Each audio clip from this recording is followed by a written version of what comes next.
Hola, buenas tardes. Buenas tardes, profe. Perdón que empiece así de rápido, pero me voy a tener que retirar hoy. No les quería mandar clase grabada, quería explicarles algo que tenía contemplado para hoy, pero me tengo que retirar porque tengo unas cuestiones de terapia ahorita a las 6, ¿sale?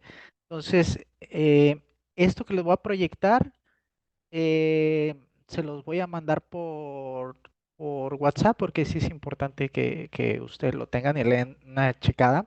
Estamos todavía, obviamente, como lo dice la materia, en cuestiones de teoría del aprendizaje. Por ahí el día del martes, vimos lo que es las teorías, digámoslo así, básicas, y estas teorías vienen siendo todas las que les voy a presentar aquí tienen que ver con el constructivismo, pero no todo el constructivismo es igual.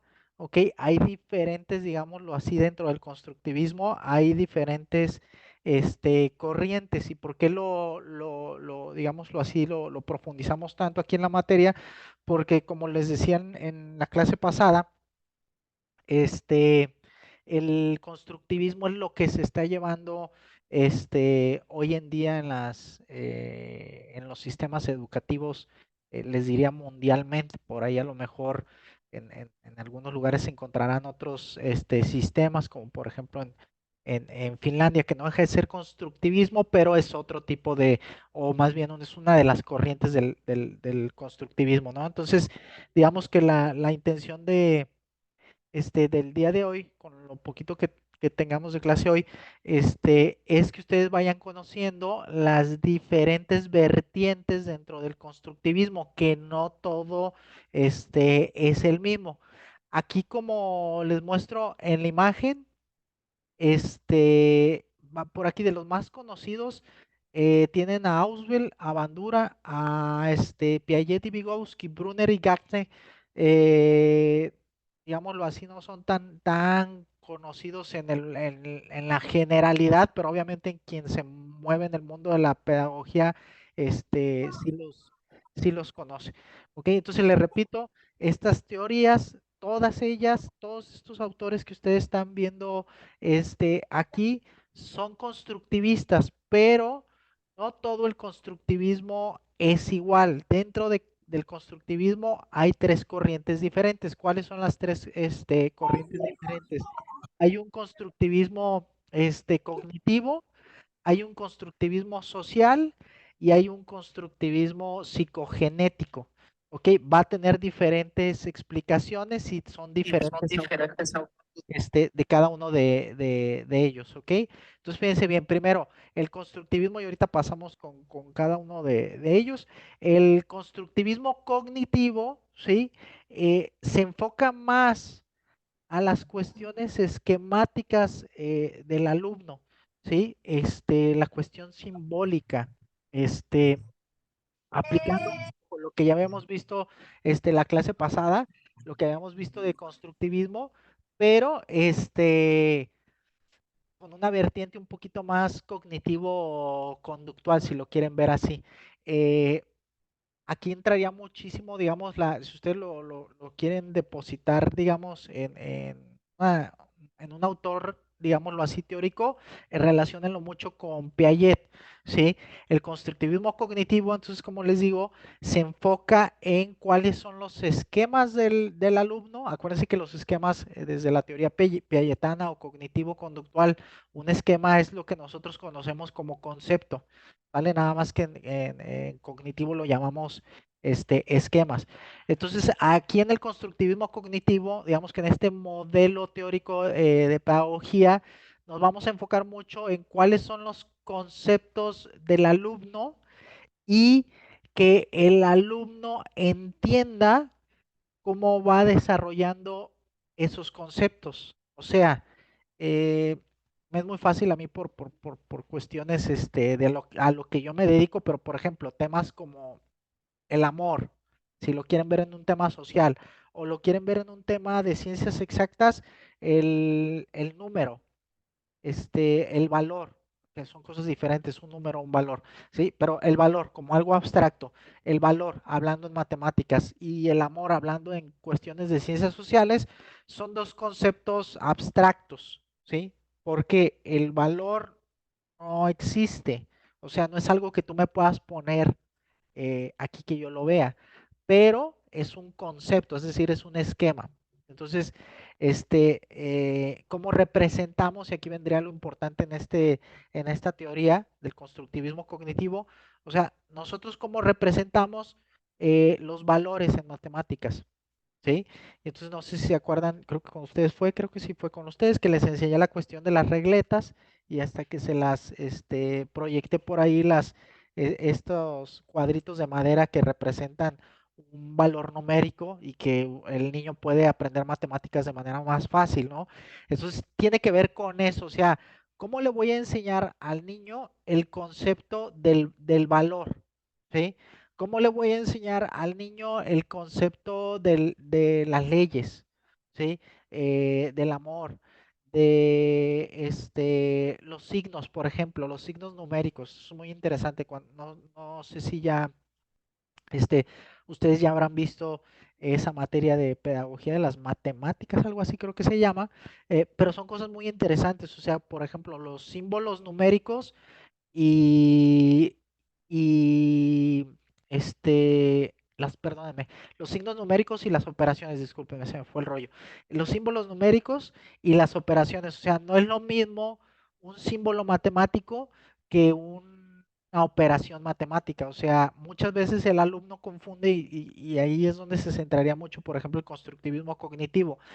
El alumno, por ejemplo, sobre todo entrando últimos años de primaria, entrando a secundaria, el alumno confunde mucho, por ejemplo, en una operación matemática, hablando de aritmética, eh, tú pones, no sé si han visto estas operaciones de corrido, ¿sí? Que tienen varias operaciones, no sé, tienen división, multiplicación, potencia, donde hay también hasta paréntesis. Y muchas veces el alumno cuando ve eso, y ahí tú es donde te das cuenta que muchas veces en la primaria los conceptos se los enseñan mal al alumno, ¿no? O trae el concepto mal desarrollado y entonces, fíjense bien, aquí es lo interesante del constructivismo cognitivo. Si el alumno trae el concepto mal, entonces, por ejemplo, si me lo trae mal de primaria, pues ya me va a ser un problema a mí en secundaria, porque cuando yo le quiero enseñar matemáticas en secundaria, le voy a tener que reestructurar otra vez los esquemas, es decir, los conceptos, porque trae malamente aprendidos o trae de manera errónea aprendidos los conceptos que debería traer ya muy bien fundamentados. Y en esto es fundamental el constructivismo cognitivo. Los conceptos son muy importantes porque si el alumno no tiene el concepto claro, va a ser muy difícil que aprenda lo que le viene. O sea, por ejemplo, en su caso, con ustedes, en su carrera, si ustedes, digamos, tienen el concepto mal entre pedagogía y didáctica, que no son lo mismo, ¿no? Por ejemplo, entonces, si el alumno te trae mal el concepto entre pedagogía y didáctica, entonces obviamente cuando estén viendo ustedes otras cosas, otras materias, si no traes, digamos, esa cosa fundamental de saber cuál es la diferencia entre la pedagogía y la didáctica, entonces obviamente va a ser más difícil que aprendas cosas en otras materias porque los conceptos, digamos que básicos, los traes malamente aprendidos o erróneos. Acá, por ejemplo, en matemáticas pasa muchísimo. Yo lo puedo ver mucho en matemáticas o me es muy fácil verlo en matemáticas, porque cuando los muchachos me llegan a prepa y les cuesta mucho trabajo aritmética, normalmente cuando cuesta trabajo aritmética, mucho tiene que ver por la cuestión de los signos. Confunden un signo con una operación matemática, ¿sí? Y entonces ahí viene todo ese rollo. Ustedes de seguro lo han escuchado, que si no saben si queda positivo o negativo el número. Entonces el concepto, ¿no? Entonces ahí, por ejemplo, es muy fácil explicarlo en matemáticas, o sea, explicar esto del constructivismo cognitivo en matemáticas por la siguiente cuestión. Por ejemplo, la suma matemática. y la resta matemática normalmente se enseña de manera incorrecta, como conceptos, ¿sí? ¿Por qué? Porque después, ¿qué pasa si yo tengo una suma de dos números negativos? ¿No? ¿Qué pasa cuando estoy sumando dos números negativos? Que se pueden sumar dos números negativos, pero ahí viene un rollo. Normalmente te enseñan de mala manera el concepto de la operación y el signo, ¿sí? O por ejemplo, ¿qué pasa cuando tengo una suma de un número positivo y un número negativo? ¿Cómo me va a quedar el resultado o qué se hace? ¿No? Y entonces ahí es donde viene la cuestión de los conceptos muy importantes. Les pongo este ejemplo, ¿no? Igual, de las matemáticas. Cuando tú tienes, digamos que la teoría te marca que cuando tú tienes una suma de dos números, uno negativo y un positivo, ¿sí? Cuando tú vas a hacer una operación con dos signos diferentes, siempre lo que vas a hacer es, ¿sí? Una resta, ¿sí? Siempre. Nada más que la diferencia es que se va a quedar el resultado con el signo del número que sea mayor, ¿ok? Cuando tú lo explicas así en preparatoria, al alumno se le cruzan los cables horriblemente. Parece que le estás hablando en chino. ¿Por qué? Porque el problema es que el concepto de la operación matemática y de los signos no lo tienen bien fundamentado, o sea, se los explicaron mal en pocas palabras, ¿no? Entonces, para el alumno le es muy difícil ya en la preparatoria, porque el cerebro ya está más maduro, obviamente, que en la primaria, en la secundaria, al alumno le es muy, muy difícil entender. ¿Cómo? Si aquí el título dice suma de números, solo que la diferencia es que es un número negativo y un número positivo, ¿sí? O viceversa. ¿Cómo que siempre que vaya a ser una operación matemática, suma o resta de números con signo diferente, siempre voy a hacer una resta? Entonces, ¿por qué se le llama suma? Y ahí es donde viene el concepto, digámoslo, erróneo que trae el alumno y entonces por eso ella a nivel, digamos, secundaria, preparatoria, es muchísimo más difícil explicar la cuestión del álgebra y luego por eso también se nos complica muchísimo estos temas de álgebra, funciones y todo este rollo, porque sí hay una parte en donde el profesor se debe teorizar sobre, por ejemplo, en cuestiones de aritmética, ¿no? Primero ves aritmética, después ves álgebra.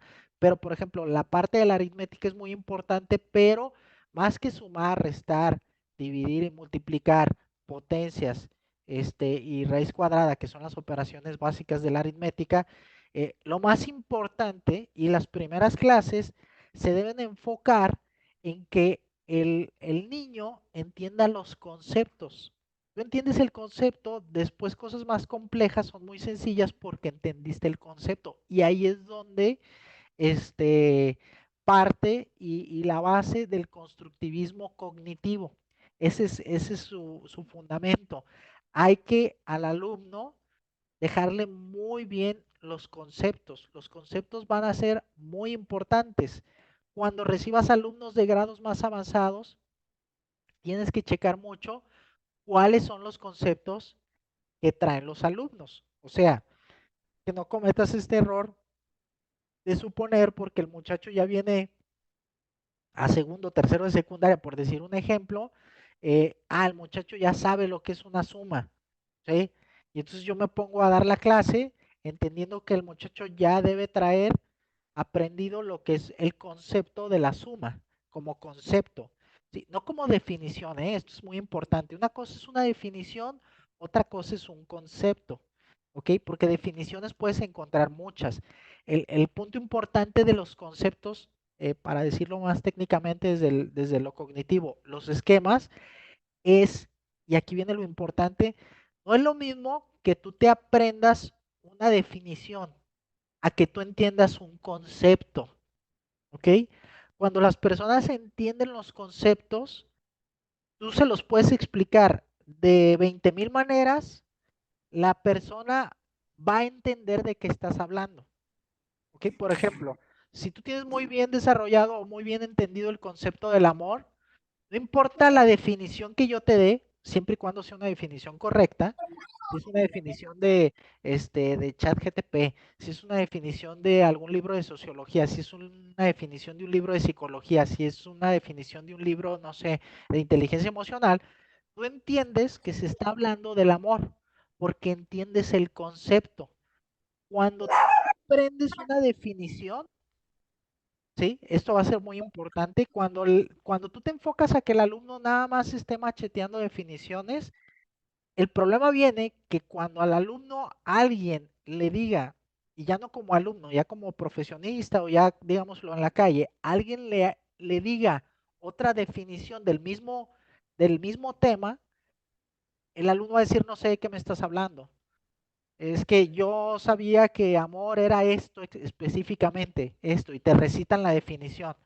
Pero ya cuando lo sacas un poquito de esa definición, ya no te sabe profundizar. Y digamos que ahí está la importancia de los conceptos. Entender un concepto te permite profundizar en las cosas. Aprenderte una definición te va a limitar muchísimo, ¿sí? Y eso, por ejemplo, tú lo puedes ver cuando, digamos que si pones a personas que sepan muchísimo de algún tema, no sé, te digo profesionistas, y ahí es donde tú muchas veces puedes ver la diferencia entre un profesionista y un alumno, que ya hablando a nivel, digamos, universitario, pero esto que les estoy diciendo aplica desde la primaria, de hecho tiene una importancia fundamental en la primaria, secundaria, preparatoria. Este, y tengan mucho cuidado con eso, por eso yo siempre le digo a los alumnos, es que eh, a mí no me interesa que te machetees una definición. Necesitamos que entiendas el concepto. O sea, por ejemplo, pedagogía. No me interesa que me recites una definición de lo que es pedagogía de un libro que te dieron o de una definición que te dio un maestro, sino necesitamos que entiendas cuál es el concepto de pedagogía. O sea, ¿a qué se refiere el concepto? ¿Sí? ¿A qué se refiere hablar pedagogía?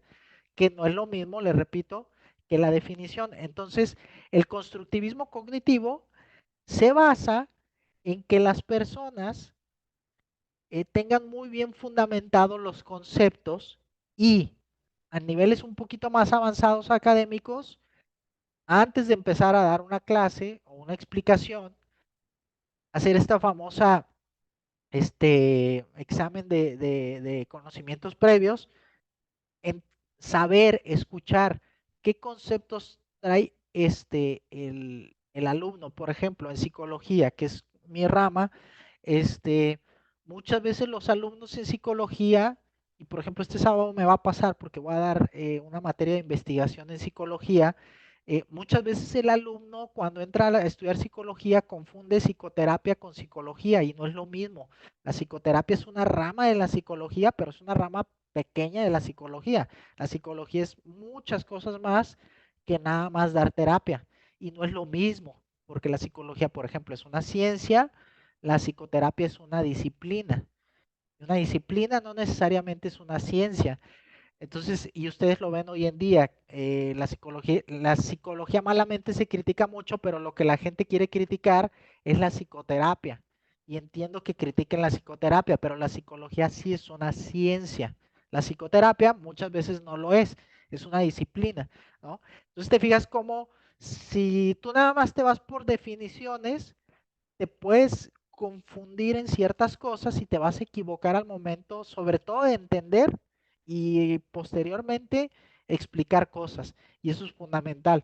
Entonces, este constructivismo para mí, como bien saben, ya les dije, a mí me gusta mucho lo cognitivo, pero este tipo de constructivismo para mí es fundamental.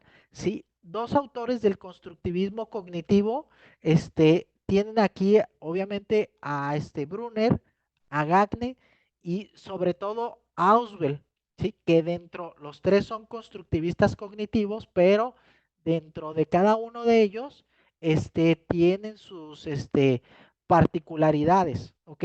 Acá yo les diría no les voy a decir que el más importante, porque eso ustedes lo decidirán, o sea, esto ustedes lo decidirían según lo que ustedes vayan leyendo de estos autores. Yo aquí les presento los autores.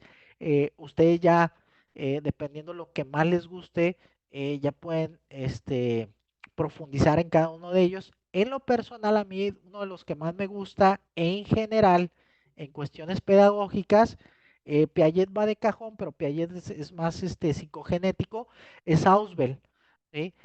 Ausubel, acuérdense, que es este señor, véanlo muy bien, él desarrolló la teoría del aprendizaje significativo. ¿Sí? Por eso es muy importante este señor para mí en lo personal, que sí lo es en general en la pedagogía, pero para mí en lo personal, este señor es muy importante, este que están viendo aquí, Ausubel. ¿Por qué? Ah, miren, aquí no había checado que sí decía esto. Lo del aprendizaje significativo, ¿sí? Es muy importante, o sea, no solamente es que el alumno, como buen constructivista cognitivo, aprenda el esquema, es decir, el concepto, sino también el cómo, las formas van a ser importantes. Y entonces hay que conectar la emoción con lo que se está diciendo, ¿sí? O sea, cuando tú estés dando una clase necesitas conectar con el alumno las emociones con lo que estás haciendo o con lo que estás explicando, ¿sí? Por eso, y fíjense bien, aquí esto es fundamental, cuando tú des una regla en el aula como docente, es muy importante que tú sepas el origen pedagógico de esa regla.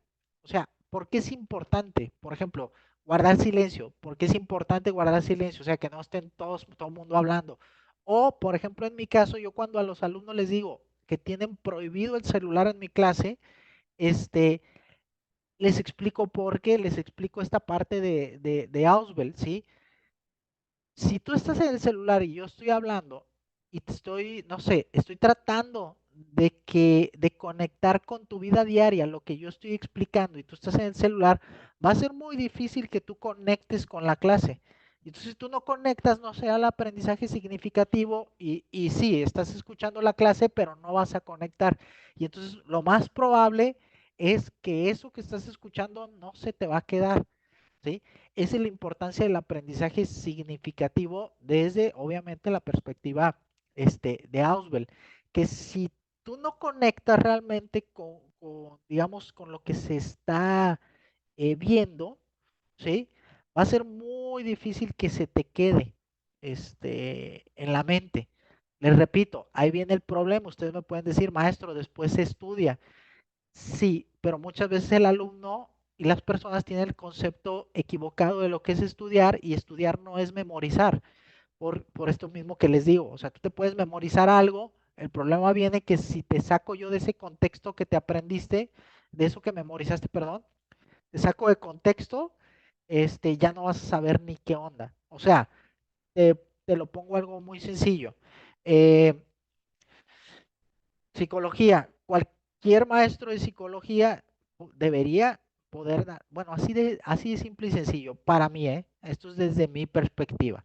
Este, para mí toda persona que tenga una carrera debería estar capacitado para dar clases a nivel preparatoria, porque son temas básicos, no son temas, no vas a profundizar en temas, en los temas, ¿no? A lo mejor cosas muy específicas, sexualidad humana, psicología, o si ven algo administrativo, pues ahí sí. Pero, no sé, taller de lectura y redacción te lo debería poder dar, ojo, le repito, obviamente si viviéramos en un mundo utópico donde las personas hayan recibido una correcta educación académica, pues cualquier, entre comillas, cualquier persona que termine una carrera debería poder dar taller de lectura y redacción en nivel preparatoria o nivel secundaria, ¿sí? Y tiene que ver con esto. El problema viene, y ustedes me van a decir, maestro, pero no, realmente si usted pone a cualquier persona que tenga un título universitario a dar taller de lectura y redacción en preparatoria, no lo va a poder hacer. Y yo les diría, exactamente, ese es el problema, que las personas son tendientes a memorizar cuando quieren, entre comillas, estudiar. O sea, confunden memorizar con realmente aprender. Acuérdense que aprender significa agarrar, ¿sí? Aprender es agarrar. Entonces, cuando tú realmente aprendes algo, lo haces, lo tomas, lo haces parte de ti. Cuando tú memorizas algo, es un gran problema.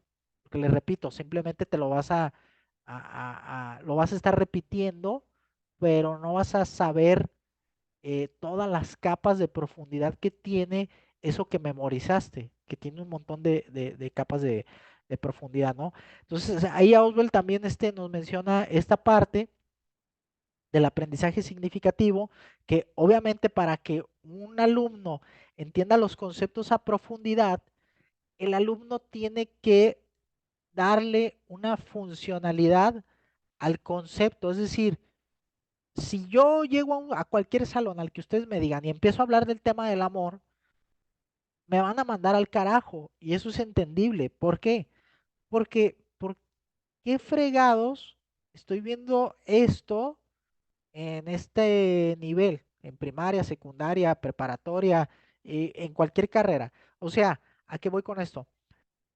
El alumno le debe encontrar sentido a lo que se está hablando. O sea, que el alumno debe entender por qué es importante ese tema del cual tú estás hablando. Y para que el alumno entienda por qué es importante, se lo tienes que aterrizar. Una vez que lo explicaste técnicamente, lo tienes que aterrizar al campo profesional o al campo personal, pero que sean cosas que el alumno logre relacionar, ¿sí? O sea, por ejemplo, me pasó hace poco, creo que ustedes no les tuve oportunidad de contar, o sí, no recuerdo, hace relativamente poco, que ya es más o menos unos 6 meses, me tocó dar sexualidad humana en preparatoria. Ahí tienen a este menso aceptando este, la clase. Pues dije, ok, vamos a dar clases en preparatoria. ¿Qué puede pasar? Ya he dado clases en preparatoria. Pero resulta que era grupo de UDG y yo no había contemplado, creo que sí se los mencioné y que hasta les mencioné que fue un error mío. Yo no había contemplado que la materia iba a ser de primer semestre en la preparatoria. De hecho, es de las primeras materias. Entonces, yo estaba recibiendo muchachitos de 14 años, ¿sí? De 14, entre 14 y 15 años. Por ahí a lo mejor uno más grande, uno ahí perdido que está repitiendo, etcétera. Pero en su mayoría eran muchachos de 14 a 15 años. Entonces, sí era muy difícil. ¿Por qué?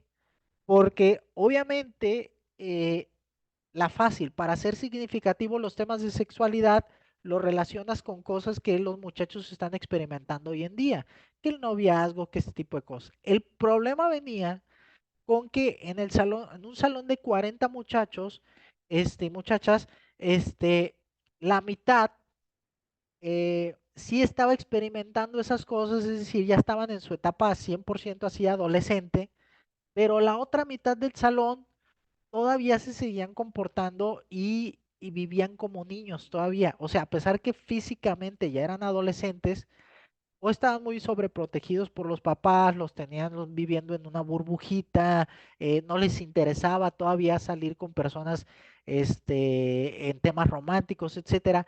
Entonces había ocasiones en que a la mitad del salón se les hacía muy divertido, muy interesante la clase, pero la otra mitad los tenía en el celular jugando y no los podía culpar. ¿Por qué? Porque obviamente lo que yo estaba hablando ahí para ellos era como, y ellos muchas veces me lo llegan a decir digámoslo así que en privado, ¿no? Así en cortito. Oiga, maestro, es que no entiendo para qué estoy viendo eso. Yo nunca, recuerdo que más de uno me lo dijo, yo nunca, me voy a acostar con una muchacha, un muchacho, porque ellos todavía vivían en una burbujita. Entonces ahí es un problema. ¿Por qué? Porque, digamos, le repito, los ejemplos que yo daba, de lo técnico que ya había explicado, iban muy tendientes a lo que supuestamente ya deberían vivir en su adolescencia, pero había la mitad del porcentaje de ese grupo no estaban viviendo esas cosas, entonces para ellos el ejemplo les era irrelevante, no les parecía interesante, entonces obviamente se aburrían, entonces obviamente se ponían en el celular. Ahí tú tienes que buscar otras estrategias, otra didáctica. O sea, sabes que esa didáctica te va a funcionar con los muchachos que ya estén en su pleno apogeo en la adolescencia, pero tienes que tener en cuenta que va a haber muchachos que los tengan un poquito más encerrados en casa, que los tengan un poquito más herméticos en esos temas, y entonces tienes que buscar la manera en que el joven entienda que, ok, eso a lo mejor ahorita tú no lo estás viendo una utilidad, pero en un futuro lo vas a tener. Y esa es la parte más difícil, digámoslo, en la cuestión de la didáctica y de la pedagogía.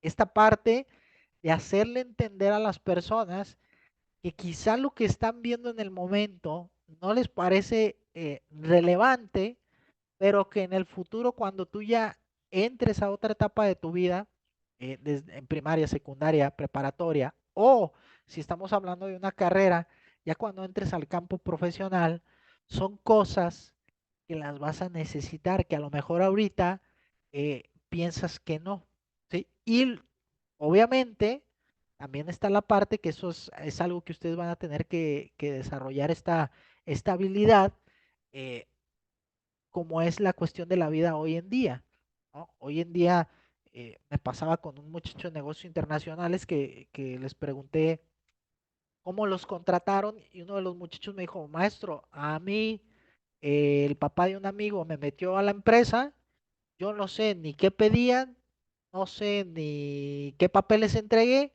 nada más entré porque me metió el papá de mi amigo y ahí estoy, ¿no? ¿A qué voy con esto? Acá estábamos hablando de cuestiones de contratación, entonces fíjense bien, también esa parte. ¿Cómo le haces entender a ese muchacho que la parte de la contratación es importante en su carrera cuando él en su experiencia lo que ve es que no es relevante, que simplemente es tener buenas conexiones, que alguien me tenga la palanca y me meta a la empresa y vale cacahuate el sistema de contratación? Entonces también es esa otra parte, ¿no? Hacerle entender al alumno en todos los niveles, ¿eh? Yo aquí les pongo un ejemplo en cuestiones de carrera, que bueno, quizá tú estás viviendo un momento de tu vida en el que tu realidad te dice que esto es irrelevante, pero probablemente en un futuro cambie la situación, o sea, ya no sea una cuestión de palancas y sea necesario que tú sepas cuál es el proceso de contratación en una empresa, y ahí es donde tú le vas a batallar, porque en su momento pensaste que no era importante, ¿no? Entonces, esa parte es fundamental. A mí me toca, por ejemplo, con maestros de universidad que me dicen que no entienden cuál es, que los maestros de primaria, que si no son importantes, que si esto, que si lo otro, y yo muchas veces les he dicho que, desde mi concepción de la cuestión pedagógica, para mí, digamos que los maestros deberían ir, pasando como niveles. O sea, para mí debería ser forzoso que empezaras dando clases en primaria y que luego pasaras a secundaria, luego pasaras a preparatoria y luego pasaras a universidad, para que tú entendieras como docente cuál es el proceso que el alumno va pasando. Para mí es fundamental eso. Si no es que necesariamente des clases en cada nivel, pero sí es importante que, por ejemplo, en cualquier teoría que tú quieras aplicar, sí es muy importante que tú conozcas el proceso de la persona en lo académico. O sea, qué es lo que se debe ver en primaria, qué es lo que se debe ver en secundaria, qué es lo que se debe ver, qué es lo que se debe ver y cómo se debe ver, ¿sí? Les repito, ustedes tienen una materia por ahí que se llama Pedagogía de las Matemáticas, algo así. O sea, no nada más es que tienen que ver matemáticas en la primaria, sino hay una manera, hay una forma, hay cierta didáctica para enseñar la matemática, ¿sí? No es nada más enseñar matemáticas por enseñar. No es lo mismo enseñar matemáticas en primaria que enseñarlas en secundaria, que enseñar en preparatoria, ¿sí? Entonces, esto es importante. eh, que ustedes, digámoslo así, esto sí será importante para ustedes, no importa la teoría que quieran agarrar, ¿sí? Conozcan qué es lo que se debe ver en cada nivel y cuál es la mejor manera de verlo. Por eso ustedes llevaron la materia de desarrollo humano, para que ustedes vieran según cada etapa, o sea, cada nivel académico, por qué etapas normalmente está atravesando ese joven, ¿sí? cuando está en la primaria, cuando está en la secundaria, cuando está en la preparatoria, que ya ahí ya se pueden mezclar y en la universidad ya se pueden mezclar diferentes edades. Pero es importantísimo saberlo. ¿Para qué? Digamos que te pones a dar clases en secundaria. Tú dando clases en secundaria debes de saber los conocimientos que ya debe traer el alumno de primaria, ¿sí? Y entonces para que detectes rápidamente hagas un diagnóstico y detectes cuáles son las deficiencias con las que te viene el alumno, ¿sí? Porque si un alumno te viene así, eso también que lo sepan, ¿eh? No es una generalidad, pero un alumno te llega de una manera, es un síntoma quizá del sistema educativo. O sea, que siempre lo tengan en cuenta, que no lo vayan a nada más a segmentar, o sea, que no vayan a decir, ah, nada más es un caso único, es este alumno. Muchas veces yo lo noto, en preparatoria y lo noto en universidad. Veo los vacíos que hay académicamente y dices, no, esto es del sistema. O sea, hay un vacío en el sistema, no en el muchacho que a lo mejor no le puso atención al maestro, sino en la cuestión del sistema. El sistema educativo tiene vacíos muy grandes y eso también que ustedes lo tengan en cuenta para que no sufran su carrera. Va a haber cosas que sean por el sistema y no importa la teoría que tú quieras aplicar, el sistema tiene que reestructurarse, porque si no se reestructura, eh, como esto que les decía, ¿no? Yo le hago una crítica muy fuerte al constructivismo, pero más bien al cómo se explica y cómo se entiende el constructivismo, es decir, en el sistema, más que a la teoría, porque la teoría funciona y te puede llegar a funcionar y obviamente aplicándola bien, tiene muchísima aplicación en las cuestiones educativas, pero si el sistema está mal, así yo te traiga lo cognitivo, así te traiga el conductismo, así te traiga el humanismo, te traiga este constructivismo, cualquier de los constructivismo que estamos viendo, no va a funcionar. Y el problema no es la teoría, el problema es las personas que llevan a cabo esa teoría. ¿Sí? Entonces esto sería fundamental también que lo tengan en cuenta, ¿sí? Entonces, eso va a ser importante. Entonces, regresando acá en el constructivismo cognitivo, acá, por ejemplo, para Ausubel, el papel del maestro es muy importante. ¿Por qué? Porque es el que implementa las herramientas que se van a utilizar en el aula. O sea, si yo nada más te voy a poner a que investigues, en lugar de yo dar clase, digámoslo así, que ya vimos que así es el constructivismo, sí, pero importa mucho las formas. ¿Cómo vas a hacer que este alumno, sí, este, realmente investigue de la manera correcta? También qué herramientas tú le vas a dar.